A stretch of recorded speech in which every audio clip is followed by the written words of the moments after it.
Market Mantra. Market Mantra.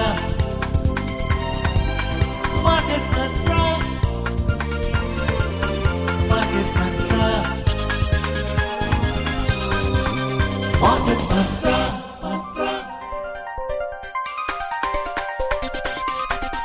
Market Mantra. Welcome to the Sunday edition of Market Mantra, the program in which we give you a complete update on the economic news of the day and the week. And today being Sunday, we'll also be taking calls from you, our listeners, on any queries that you may have on mutual funds and related matters. You can call us with your queries on these numbers: 2331 4444, 2342 1050, and 2331 0464. These are Delhi numbers, so callers who are calling us from outside Delhi, do remember to prefix the Delhi STD code 011 in front of these numbers. I am Anubha Rohatgi with my co-anchor Prachi Priya. नमस्कार, कारोबारी खबरों के साथ market मंत्र हाजिर है। आज रविवार है और हर रविवार की तरह आज भी हम म्यूचुअल फंड से जुड़े आपके सवालों के सारे जवाब देंगे। सवाल पूछने के लिए आप हमें इन नंबरों पर फोन कर सकते हैं। ये नंबर्स हैं 23314444, 23421050 और 23310464। दिल्ली से बाहर के जो श्रोता हैं वो मोबाइल फोन करने से पहले अपना दिल्ली का एसटीडी कोड 011 भी डायल करें। आज की खबरों पर चर्चा करने के लिए और श्रोताओं आपके सारे जवाब देने के लिए हमारे साथ स्टूडियो में उपस्थित हैं mutual funds expert Ashutosh Gupta. Ashutosh ji, market Mantra में आपका हार्दिक अभिनंदन। जी, बहुत धन्यवाद। चर्चा शुरू करेंगे, मगर उससे पहले अनुभव headlines. Thank you, Prachi.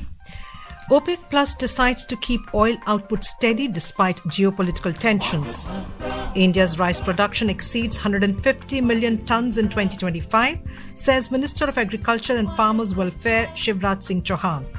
And domestic markets to focus on economic data and geopolitical developments for cues next week.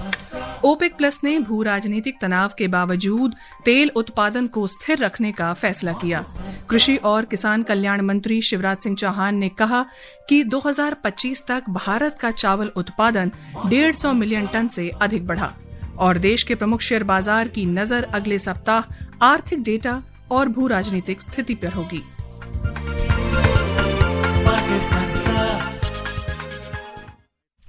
And now an important announcement. The views and opinions expressed by the experts in this program are their own and not that of Akashvani. Akashvani advises its listeners to do their own research or consult a registered professional before taking any investment decision. We further advise all listeners to exercise due diligence and rely on their own judgment for taking any financial decision. And now let's take the first story of the day. OPEC Plus has agreed in principle to maintain steady oil output despite rising political tensions among key members and widening geopolitical uncertainty. The 8 participating member countries, Saudi Arabia, Russia, the United Arab Emirates, Kazakhstan, Kuwait, Iraq, Algeria and Oman, collectively pump about half of the world's oil. They had raised output targets by around 2.9 million barrels per day between April and December 2025, equivalent to nearly 3% of global demand, before agreeing in November to pause further increases for January, February and March this year. Oil prices fell more than 18% in 2025, their steepest annual decline since 2020, amid concerns over oversupply. On Saturday, the United States captured Venezuelan President Nicolas Maduro, and US President Donald Trump said Washington would take control of the country until a transition to a new administration becomes possible, without saying how this would be achieved.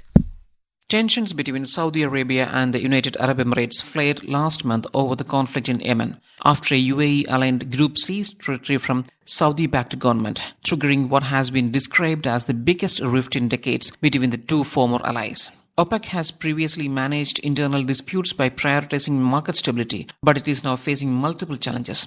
Russian exports are under pressure from United States sanctions linked to the war in Ukraine, while Iran is facing protest and US threats of intervention. Geopolitical uncertainty has deepened further after United States captured Venezuelan President Nicolas Maduro. Venezuela holds the world's largest proven reserves, but production has sharply declined due to years of mismanagement and sanctions. No meaningful production increase is expected despite Trump's assurance of increased output. This is Vinod Kumar for Akashvani News from Dubai. श्रोताओं, पहली call हमें आ रही है गुजरात से राजेंद्र जुड़ रहे हैं। राजेंद्र जी, अपना सवाल पूछिए। नमस्कार सर। नमस्कार सर, मेरा कहना यह है कि मैं सर सन 2016 से SIP सर कर रहा हूँ सर। मैं उस समय टारगेट लेके चला था कि आज सर मेरी उम्र 46 ईयर है, तो 10 साल पहले मैं टारगेट लेके चला था कि मुझे अपने रिटायरमेंट तक कम से कम 1 करोड़ रुपए का मुझे फंड जमा करना है। तो सर अभी तब से लेके 2000 से मैंने रुपए से SIP शुरुआत की थी। आज सर अब मैं करीब 20,000 रुपए की SIP कर रहा हूँ और अभी मेरे पास करीब 15 लाख रुपए का फंड इकट्ठा हुआ है। तो सर कुछ ऐसी स्ट्रेटेजी बताएं कि अभी आने वाले समय में 1 करोड़ रुपए के फंड तक मैं कैसे पहुंचूं सर। अभी सर मेरे पोर्टफोलियो में फ्लेक्सी कैप, मल्टीप्लेक्स और ये मल्टी कैप, इसके अलावा लार्ज कैप फंड का मेरे पोर्टफोलियो में है। अभी तक सोना चांदी और बाकी दूसरा कमोडिटी में मेरा अभी कोई भी फंड नहीं है। तो सर इसके बारे में मार्गदर्शन करें सर। और सर ये भी बताएं कि डॉलर की वैल्यू घटती बढ़ती रहती तो मुझे उसका फायदा कैसे मिले सर। जी, सबसे बड़ा सवाल आपका कि आपका लक्ष्य है 1 करोड़ रुपए, आप उस तक कैसे पहुंचे। देखिए, किसी भी लॉन्ग टर्म इन्वेस्टमेंट स्ट्रेटजी में टाइम का आपकी तरफ होना, समय का आपके साथ होना, ये बहुत ज़रूरी होता है। इसीलिए बोला जाता है कि start early, whenever you start just start investment. तो अब आप अपने आकलन में ये मानिए कि अगर आपको 12 से 13% सालाना का अगर आप रिटर्न अपने फ्लेक्सी, मल्टी, लार्ज जो आपने फंड्स आपके पास इन कैटेगरीज के फंड्स हैं, आई थिंक कैटेगरीज का चुनाव आपका ठीक है एक लॉन्ग टर्म पोर्टफोलियो के लिए, लेकिन आपको रिटर्न एजम्पशन अपनी 12-13% सालाना लेकर चलनी होगी। इससे ज़्यादा आपको रिटर्न मिलता है तो आप उसको अपना बोनस मानिए। तो अब आपको ऑनलाइन बहुत जगह SIP कैलकुलेटर, ये टूल्स ऐसे मिलेंगे, तो आप देखिए कि आप 12-13% अगर रिटर्न कमाते हैं, कितनी आपके पास इन्वेस्टमेंट अवधि है, तो आपको कितने रुपए का SIP करना पड़ेगा जिससे कि आप अपने 1 लाख तक के लक्ष्य तक पहुंचे। तो आप थोड़ा सा ये कैलकुलेट करके पहले अमाउंट निर्धारित करें, कितने रुपए का SIP आपको इस लक्ष्य तक लेके जाएगा, और उस हिसाब से अपनी प्लानिंग करें। दूसरा सवाल आपका गोल्ड या कमोडिटीज को लेकर, देखिए long term wealth creation asset classes आपके पास हैं, flexi cap, multi cap. Funds का आपका चुनाव कैसा है वो एक अलग मुद्दा है, लेकिन broadly you are invested in the right category of funds. अगर आप चाहें तो 10-12% अपने पैसे का एक एलोकेशन गोल्ड में रख सकते हैं। गोल्ड एक अच्छा हेज माना जाता है। जब भी इक्विटी मार्केट्स क्रैश होती हैं तो गोल्ड आपके पोर्टफोलियो को थोड़ा डाउनसाइड को प्रोटेक्ट करता है उस लिहाज से, और हाल फिलहाल में देखा गया है कि गोल्ड की परफॉर्मेंस भी काफ़ी अच्छी रही है। तो अगर आप इच्छा से 10-12% की एलोकेशन गोल्ड में रखना चाहते हैं तो आप वो एलोकेशन कार्व आउट कर सकते हैं। लेकिन बहुत ज़रूरी है कि आप पहले अपना SIP, आप अंधेरे में ना चलें, थोड़ा प्लानिंग के साथ चलें। आप देखिए कि आपके पास कितना टाइम होराइजन है, कितना आपका लक्ष्य आपको पता है 1 करोड़ रुपए है, तो आप पहले निर्धारित करें कितने रुपए का SIP आपको वहां तक पहुंचाएगा, और उस अमाउंट को इक्विटी डोमिनेटेड पोर्टफोलियो में आप इन्वेस्ट करें।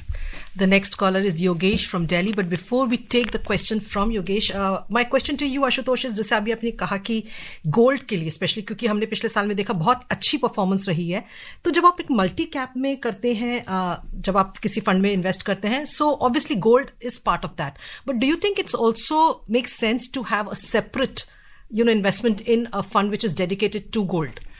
देखिए, ये एक 2 कैटेगरीज अलग अलग म्यूचुअल फंड्स की होती हैं, एक मल्टी कैप और एक मल्टी एसेट। जी, मल्टी एसेट। मल्टी कैप में आपको it's an all equity fund, तो उसमें आपको मल्टी कैप में लार्ज, मिड और स्मॉल मार्केट की तीनों सेगमेंट्स का एक्सपोजर मिलता है। गोल्ड का एक्सपोजर आपको मल्टी कैप फंड्स में नहीं मिलता, मल्टी एसेट्स में मिलता है। तो अगर एक पर्याप्त मात्रा में, लेकिन मल्टी एसेट फंड्स में प्रॉब्लम यह है कि हर फंड का एसेट एलोकेशन पैटर्न अलग है। कोई ये एक प्री डिटर्मिन्ड एसेट एलोकेशन नहीं है। किसी हर फंड में गोल्ड या इक्विटी या डेट की मात्रा वेरी करती है। तो आपको ये देखना होगा कि आपने जो फंड का चुनाव किया है, अगर आपको उसमें 10-12% एक पर्याप्त मात्रा में गोल्ड मिलता है तो आपको बिल्कुल अलग से लेने की जरूरत नहीं है, क्योंकि वो एक आपको टैक्स एफिशिएंट पैकेज मिलता है। रीबैलेंसिंग ऑटोमेटिकली फंड मैनेजर करता है, तो एक काफी टैक्स एफिशिएंट व्हीकल बन जाता है आपके लिए। लेकिन अगर उसमें गोल्ड की मात्रा पर्याप्त नहीं है या शायद ज़्यादा है जितनी चाहिए, तो आपको सोचना होगा कि क्या वो फंड आपके लिए सही है या आपको अलग से एलोकेशन करने की ज़रूरत है। And now let's take the call from Yogesh. Yogesh, welcome to Market Mantra. Please ask your question. Thank you so much. I would like to first of all congratulate for the new year. Happy very new year to all of you. My question is, in 2026 right now, so do we have to rely on actively managed blue chip fund, and how you see like their future prospects now as they are very highly underperforming, like Axis Blue Chip is also highly underperforming. So how should we tackle that? Yes. So if you want to by and large remain invested in large caps, then I think there is a very strong case to seriously start considering index funds, because it has been seen generally that a lot of large cap funds, actively managed funds, have been increasingly under performance pressures versus the index. And on the other hand, index funds give you a very good large cap market wide exposure at a very nominal expense ratio in comparison to actively managed funds. So that's why for a pure large cap play, index funds can be a good option. But if you want a more broader exposure across the market, then I think flexi cap, multi cap, value, these kind of funds still hold a lot of merit. And the other nuance is that yes, in the last 1 year, large cap, actively managed large cap funds have significantly underperformed, and a large contributor, I believe, is the fact that the actively managed funds still have some component of mid and small cap exposures in their portfolio. Because by regulatory mandate, any actively managed large cap fund has to necessarily invest at least 80% in large caps. And we've seen a lot of funds do keep some allocation to smaller segments, which have coincidentally in the last 1 year not performed as well as the large caps. And that is what has also impacted their performance versus the benchmark. But still, that doesn't change the argument that yes, large cap funds is one category where index funds can be your de facto choice. Delhi से हमारे साथ दिनेश जुड़ रहे हैं। दिनेश जी, कृपया अपना सवाल पूछिए। नमस्कार, मैं दिनेश कुमार बोल रहा हूँ दिल्ली अशोक विहार से। मैं ये पूछना चाहता हूँ कि ये जो म्यूचुअल फंड होते हैं हाइब्रिड, उसमें जो डेट पोर्शन होता है उसमें रिटर्न अप्रोक्सीमेटली किस रेंज में आता है? Thank you very much.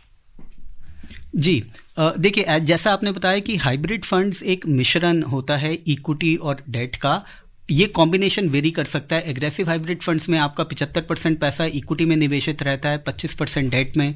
वहीं अगर आप कंजर्वेटिव हाइब्रिड फंड की तरफ जाते हैं तो ये टेबल टर्न हो जाता है, आपका करीब 25% पैसा इक्विटी में रहता है और 75% डेट में।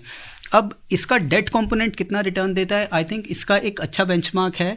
आप देखिए शॉर्ट ड्यूरेशन फंड्स कितना रिटर्न देते हैं, जो कि 7.5-8% सालाना रिटर्न। अगर हम हाल फिलहाल में देखें, पिछले 2-3-5 साल की परफॉर्मेंस देखें, तो आपको इन फंड से करीब 7.5-8% रिटर्न की रेंज में रिटर्न मिल रहा है। तो आपका एक्सपेक्टेशन यही होना चाहिए डेट कंपोनेंट से किसी भी हाइब्रिड फंड के। आप मोटे तौर पर ये माने कि डेट फंड्स आपको एफडी से थोड़ा सा ज़्यादा रिटर्न दे देंगे और साथ में आपको लिक्विडिटी मिलेगी, आप किसी भी वक्त पैसे को विड्रॉ कर सकते हैं। So that is the investment case of date funds and that is the kind of return expectation you can have. Ashutosh, you mentioned two terms here, conservative and aggressive hybrid funds. So what is the difference between two? How do you differentiate? Yeah. So aggressive hybrid funds are more equity dominated portfolios. They are for the investors who are looking still for wealth creation, but they want to remain slightly more conservative rather than going all into equity. Right. So they invest about 75% of your money in equity stocks and 25% in debt instruments. While conservative hybrid funds, as the name suggests, invest only 25% in equity and 75% in debt. So they of course cannot match the wealth creation potential of aggressive hybrids, but they give you some exposure to equity and the overall experience is relatively more stable. So basically it depends on your risk appetite. Yes, risk appetite. What is it that you intend to do with that money? What is your time horizon? A lot of things come into play to decide which one might be more appropriate for you. जी, UP से हमारे साथ शिवम जुड़ रहे हैं। शिवम जी, अपना सवाल पूछिए। जी सर, नमस्कार सर।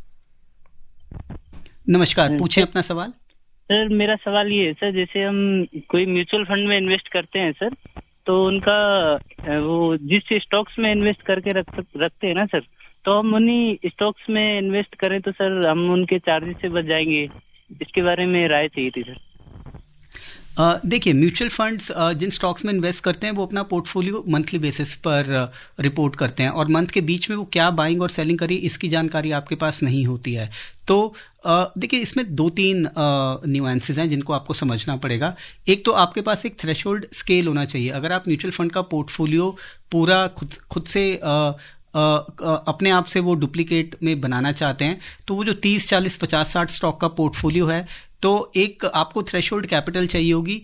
म्यूचुअल फंड में आपको बड़े कन्वीनियंटली 500 रुपए के SIP में भी आपको पूरे 30-40 स्टॉक्स के पोर्टफोलियो का एक्सपोजर दे देता है। दूसरी बड़ी बात यह टैक्स इनएफिशिएंसी। अगर आप खुद से वही स्टॉक खरीदते और बेचते हैं बार बार तो हर ऐसे इंस्टेंस पे आपको कैपिटल गेन टैक्स देना होता है। वहीं म्यूचुअल फंड एक टैक्स शेल्टर्ड व्हीकल है, तो जब म्यूचुअल फंड वो स्टॉक बार बार खरीदता बेचता है तो कोई टैक्स नहीं लगता है। जब आप फाइनली कभी आगे चलकर वो म्यूचुअल फंड बेचिएगा तो आपका जितना कैपिटल गेन इकट्ठा हुआ है उस पर आप सिर्फ एक बार टैक्स देंगे, लेकिन आप बार बार खुद से स्टॉक खरीदेंगे बेचेंगे तो आप टैक्स देंगे। और तीसरा बड़ा मुद्दा यही है कि आपको पता नहीं चलेगा कब फंड मैनेजर ने स्टॉक में एंट्री लिया, एग्जिट लिया, क्योंकि महीने में एक बार आपको पोर्टफोलियो मिलेगा। तो आप अगर वो डुप्लीकेशन करेंगे भी, ट्रेल करेंगे भी, तो वो एक इम्परफेक्ट आपका मेथड होगा और शायद आप सेम रिजल्ट्स अचीव ना कर पाएं। और देखिए, म्यूचुअल फंड का एक मेन इन्वेस्टमेंट का रैशनल ही है कि आपको एक कन्वीनियंट, एक बिना मेहनत किए हैंड्स फ्री वे में आपको इन्वेस्टमेंट का मौका मिलता है। तो मेरे हिसाब से आप चीज़ों को सिंपल रखिए। बहुत ही कम एक्सपेंस रेशो वाले भी फंड्स आते हैं, इंडेक्स फंड्स, जिनमें खर्चा बहुत ज़्यादा नहीं लगता लेकिन आपको कन्वीनियंस पूरी मिलती है। अगर आप खर्चे को लेकर ज़्यादा जागरूक हैं और आप काफ़ी कॉन्शियस हैं तो आप इंडेक्स फंड्स का चुनाव करें। And now let's take the next call. Once again coming in from Delhi, Keshav is online with us. Keshav, welcome to Market Mantra. Please ask your question. हाँ, नमस्कार जी। नमस्ते, अपना सवाल पूछें। हाँ सर, मैं ये पूछना चाहता हूँ, जैसे कि हम FD में, बैंक में FD है तो उसमें 15G और 15H फॉर्म भरते हैं, उससे टैक्स नहीं कटता, TDS नहीं कटता। और म्यूचुअल फंड में भी क्या कोई टैक्स कटने के चांसेस होते हैं? हमने 30 लाख से लगभग हमारे FD है। हम म्यूचुअल फंड में अगर इनको लगाएं, लमसम इकट्ठा लगा दें 1 साल के लिए, तो क्या हमें कितना बेनिफिट होगा? क्या ये हमारे को जानकारी के अभाव के कारण हमने FD में ही पैसा लगा रखा? जी, तो पहले तो आपका सवाल रिगार्डिंग 15G फॉर्म। देखिए, म्यूचुअल फंड्स में कोई आपका टैक्स TDS नहीं होता कोई, या आपका एनुअल बेसिस पर आपको कोई 15G फॉर्म भरने की ज़रूरत नहीं है, क्योंकि म्यूचुअल फंड्स में जब तक आप इन्वेस्टेड रहते हैं आपके ऊपर कोई टैक्स नहीं लगता और ना ही आपको वो टैक्स से बचने के लिए कोई फॉर्म सबमिट करने की ज़रूरत पड़ती है। आप जब म्यूचुअल फंड बेचिएगा, चाहे आप 10 साल 15 साल म्यूचुअल फंड होल्ड करिए, आपको इन सब सालों में कोई टैक्स नहीं देना होगा और कोई फॉर्म भरने की ज़रूरत नहीं पड़ेगी। जब आप जिस साल भी, जिस फाइनेंशियल ईयर में भी आप बेचेंगे अपना म्यूचुअल फंड, उस साल की टैक्स रिटर्न में आपको वो गेन डिक्लेयर करना होगा और उस पर जो भी टैक्स बनता है आपको पे करना होगा। इंटरिम में आपको कुछ भी इसके लिए पे नहीं करना। जहाँ तक आपने रिटर्न की बात बोली, देखिए, अनलाइक FDs, म्यूचुअल फंड्स कोई गारंटीड रिटर्न नहीं देते हैं। म्यूचुअल फंड्स एक मार्केट लिंक प्रोडक्ट हैं, मतलब मार्केट के उतार चढ़ाव के अधीन है आपके रिटर्न। लेकिन जनरली देखा गया है ये कोई गारंटीड नहीं है, किसी तरह की एश्योरेंस नहीं है। म्यूचुअल फंड्स में कोई कैपिटल गारंटी भी नहीं होती है, लॉस भी होते हैं। लेकिन अगर आप डिसिप्लिन से इन्वेस्ट करते हैं, लंबे टाइम के लिए इन्वेस्ट करते हैं, तो एक आम तौर पर एक अच्छी रिटर्न एक्सपेक्टेशन मानी जाती है। इक्विटी फंड से सालाना 12% अगर आप रिटर्न की आशा लेके चलते हैं तो मेरे ख्याल काफ़ी रीजनेबल आपकी एक्सपेक्टेशन है। वहीं डेट फंड्स में 7 से 8% रिटर्न की अगर आप एक्सपेक्टेशन लेके चलते हैं तो वो एक रीजनेबल एक्सपेक्टेशन मानी जाएगी। तो बिना किसी गारंटी के एक ऑर्डिनरीली एक रीजनेबल एक्सपेक्टेशन आपको रिटर्न की इतनी करनी चाहिए। दोनों टाइप के फंड्स हैं। Ashutosh, again one question. You mentioned that there are no taxes involved when we invest in mutual funds. But what about the funds where we are getting a dividend, maybe on a quarterly or a monthly basis? Isn't a TDS deducted on that? Yes. So on dividends, you have to pay tax. The dividend income gets added in the revised framework. The dividend income gets added to your income, and when you are filing your return, you'll have to add it to your income, and it will be taxed at the marginal slab rate, whatever is applicable to you. Right. Okay. Let's move on to the next story. The year 2025 stands as a defining chapter in India's development journey. It saw policies translate into progress and intent into impact. Today, we have a report on how India emerged as the world's new production engine in 2025. This year, India reached a decisive inflection point with a projected growth outlook of 7.8% in its industrial and economic trajectory. The country positioned itself as a fast-growing market and major global production hub with the rising foreign direct investment and expanding industrial capacity. India's first tempered glass manufacturing facility was inaugurated this year in Noida, which marked a symbolic break from the past and proving that India is now producing complex. Similarly, in the energy sector, country achieved a major milestone by reaching 100 gigawatt of solar manufacturing capacity. Meanwhile, solar module production expanded sharply from 2.3 gigawatt in 2014 to 100 gigawatt in 2025. आज 11 वर्ष में solar energy 30 गुना बढ़ चुकी है। हम नए नए dam बना रहे हैं ताकि हाइड्रो का विस्तार हो और हमें क्लीन एनर्जी की उपलब्ध हो। भारत मिशन ग्रीन हाइड्रोजन लेकर के आज हजारों करोड़ रुपया इन्वेस्ट कर रहा है। भविष्य की ऊर्जा को ध्यान में रख करके भारत न्यूक्लियर एनर्जी पर भी बहुत बड़े इनिशिएटिव ले रहा है। This year also witnessed aviation manufacturing gain momentum with the induction of nearly 2,200 new aircrafts. The passenger traffic projected to reach 630 million by 2030. On the other hand, country's industrial rise created mobility for millions. The electronic sector alone supports around 25 lakh jobs and even the national unemployment rate for men declined to 5%. The reforms under Prime Minister Narendra Modi continued to shape the governance framework, GST 2.0, with rationalized tax slabs of 5% and 18% and faster compliance processes, reducing costs and operational friction for manufacturers. ये reform Bharat की growth story को accelerate करेंगे, कारोबार को और आसान बनाएंगे, निवेश को और आकर्षक बनाएंगे और हर राज्य को विकास की दौड़ में बराबरी का साथी बनाएंगे। India emerged as one of the world's most vital production and export economies with the deeper value chains, bold policy action, expanding global partnerships and an increasingly skilled workforce. With Shivang and Samarth, Akshit Kumar Vaidyan, Akashvani News, Delhi. श्रोताओं, आज की खबरों पर चर्चा करने और आपके सवालों के जवाब देने के लिए हमारे समक्ष, जैसा कि हमने पहले भी बताया, उपस्थित हैं mutual fund expert Ashutosh Gupta. आप अपने सारे सवाल इन नंबरों पर फोन करके आशुतोष जी से पूछ सकते हैं। ये नंबर्स हैं 23314444, 23421050 और 23310464। रुक करते हैं आज की अगली खबर की तरफ। कृषि और किसान कल्याण मंत्री शिवराज सिंह चौहान ने बताया है कि वर्ष 2025 में भारत का चावल उत्पादन 150 मिलियन टन से अधिक रहा है। श्री चौहान ने भारतीय कृषि अनुसंधान परिषद द्वारा विकसित बेहतर गुणवत्ता वाली 25 फसलों की 184 नई किस्मों के उद्घाटन के अवसर पर कहा कि भारत ने चावल उत्पादन के मामले में चीन को पीछे छोड़ दिया है। उन्होंने जानकारी दी कि पिछले 10 वर्ष में बीजों की 3,200 से अधिक किस्में विकसित की गई हैं। श्री चौहान ने यह भी बताया कि सरकार विभिन्न योजनाओं के लाभ आने वाले 3 वर्षों में किसानों तक पहुंचाने के लिए काम कर रही है। और लखनऊ से हितेश हमारे साथ जुड़ रहे हैं। हितेश जी, अपना सवाल पूछिए। हाँ सर, गुड इवनिंग। मेरा क्वेश्चन ये है कि जब हम बच्चों के फ्यूचर के लिए प्लानिंग करते हैं तो उस केस में चिल्ड्रन फंड्स बेटर रहते हैं या फिर इक्विटी मार्केट के जैसे लार्ज मिड या फ्लेक्सी कैप बेस्ट रहते हैं?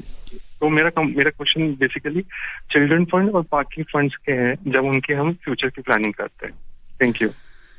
जी, तो मेरी राय में आप दोनों में बहुत ज्यादा मतभेद मत करिए, क्योंकि चिल्ड्रंस फंड आपको कुछ एक्स्ट्रा नहीं देते। उनके नाम में चिल्ड्रंस फंड आता है, बट ब्रॉडली जिस तरह वो मैनेज किए जाते हैं तो वो लार्जली आपका वही इन्वेस्टमेंट नीड फुलफिल करते हैं जो कि कोई और इक्विटी डोमिनेटेड फंड करता है। फर्क बस उसमें यही इतना ही होता है कि 18 साल की उम्र के बाद चिल्ड्रन फंड्स में एक स्पेसिफिक ऐसा प्रावधान होता है कि वो यूनिट्स आपको बच्चे के नाम पर ट्रांसफर करनी होती है और उसके बाद से वो उसके नाम में इन्वेस्टमेंट चलती है, मतलब after the child becomes an adult. Normal fund में आप अपने नाम में से ही निवेश कर सकते हैं और जब जरूरत हो तो उस पैसे को रिडीम कर सकते हैं, बट अदरवाइज इन फंड्स में बहुत ज़्यादा कुछ डिफरेंस नहीं होता है। तो आप फंड को उसके मेरिट पर, वो कितना अच्छे से मैनेज होता है, कितना वो रिटर्न देता है, किस तरह के पोर्टफोलियो में वो निवेश करता है, आप इस टाइप के मुद्दों पर विचार कर निवेश करें। अदरवाइज कोई चिल्ड्रन रिलेटेड गोल्स के लिए चिल्ड्रन फंड कुछ आपको एक्स्ट्रा फैसिलिटी दे रहे हैं, ऐसा नहीं है। तो आप बिल्कुल, अगर आपको कोई बढ़िया फ्लेक्सी कैप फंड आपके दिमाग में जो आपको अच्छा लगता है, आप बिल्कुल उसमें भी निवेश कर सकते हैं अपने बच्चों के लिए। Let's take the next call. Kapil from Mumbai is online with us. Kapil, welcome to Market Mantra. Please ask your question. Yes, good evening everyone and Happy New Year to all of you. And I have one small question. उसका आप मेरे को अगर उत्तर दे दे तो बहुत मेहरबानी होगी। Actually मैंने अपनी बेटी के नाम से एक प्लान किया है 10 लाख रुपीस का, दैट्स SWP, ठीक है। उसमें डिविडेंड मिलेगा और तकरीबन 9,000 समथिंग, 10 लाख रुपीस की मेरी इन्वेस्टमेंट है, और उसी को जो रिटर्न आएगा उसको मैं दोबारा सिप में कन्वर्ट करना चाहता हूँ। Is it a wise decision for long term for 10 years? Can you please assist me? Thank you very much. No, Kapil ji, I would advise you against doing that, because what you are doing is simply round tripping your money. If you have already 10 lakh invested in good mutual funds, then there is no point for you to be redeeming it. SWP is nothing but making partial redemptions in a systematic way from your own money. And then if you are simply invested in a fund and then you are on a monthly basis redeeming from that and then reinvesting, so you are achieving little other than paying taxes. So every time you redeem, you would pay tax, and then a little less than what you started with would get reinvested.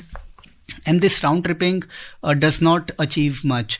So keep your 10 lakh invested for the long term for your daughter's future, and start redeeming it through SWP 1.5 years before you foresee the need of the money. So if, let's say your daughter has reached a higher education stage, and, for that you need a big amount in lump sum to facilitate her higher education, then ahead of that, at least 1.5 years before that, you start redeeming systematically through SWP, so that you don't catch a market low right at the moment when you need the money. Otherwise, I would advise you against the plan that you mentioned. The next caller is Subhash from Gurugram. But before we take his call, let's look at the next story. Rural Development Minister Shivraj Singh Chauhan today highlighted the vision of Viksit Bharat through Viksit Gaon, and said funding for rural employment has been significantly increased to support sustainable outcomes. The minister informed that for the forthcoming financial year, an allocation of 1,51,282 crore rupees has been proposed, out of which more than 95,000 crore rupees will be contributed by the central government. Addressing a press conference in New Delhi, Mr. Chauhan also talked about the newly enacted Viksit Bharat Rozgar or Ajivika Guarantee Mission Grameen Ji Ram Ji Act. He said that despite having an enormous budget, the earlier Manrega did not lead to any permanent asset creation or long-term development of the villages. The minister said that new Viksit Bharat Ji Ram Ji Act safeguards workers' interests. And now let's take the call from Subhash. Subhash ji, welcome to Market Mantra. Please ask a question. जी नमस्ते ma'am.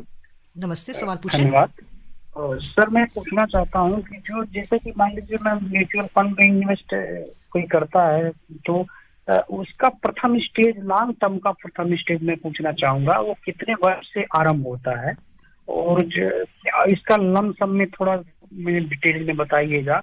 मैं ज्यादा इसी पे मैं focus करके मेरा सवाल है, कृपया बताइए लॉन्ग टर्म जो कहाँ से आरंभ होता है या कहाँ तक होता है। जी In brief, because Ashutosh, we're running out of time. Sure. तो in brief, देखिए इसका कोई फिक्स टाइम नहीं होता है, कोई भी अवधि नहीं है। म्यूचुअल फंड आपको पूरी फ्लेक्सिबिलिटी देती है, आप कितने भी टाइम में कभी भी इन्वेस्ट करके अपना पैसा कभी भी निकाल सकते हैं। एक जनरल थंब रूल मानिए कि अगर आप इक्विटी में इन्वेस्ट कर रहे हैं तो कम से कम 5 साल का अपना होराइजन लेके चलिए, अदरवाइज इसका कोई निर्धारित समय नहीं है। आपके पास कंप्लीट फ्लेक्सिबिलिटी है, कभी भी पैसा मार्केट में डालिए और कभी भी निकालिए। Rajkumar from Gwalior is online, but we're running short of time, so I would request you to please call us next week. And let's take one more story. After starting the year on a positive note, domestic benchmark indices are expected to take cues from a mix of domestic and global factors next week. The investors are likely to keep track for PMI data, followed by financial GDP growth. Markets are also likely to react to US military action on Venezuela and jobs data. And that's it from us. Thank you, Ashutosh, for joining us in the program. Thank you. धन्यवाद Ashutosh. And before we close, a quick look at the other headlines, OPEC Plus decides to keep oil output steady despite geopolitical tensions. India's rice production exceeds 150 million tons in 2025, and domestic markets to focus on economic data and geopolitical development for cues next week. And that's it in this edition of Market Mantra. Namaskar.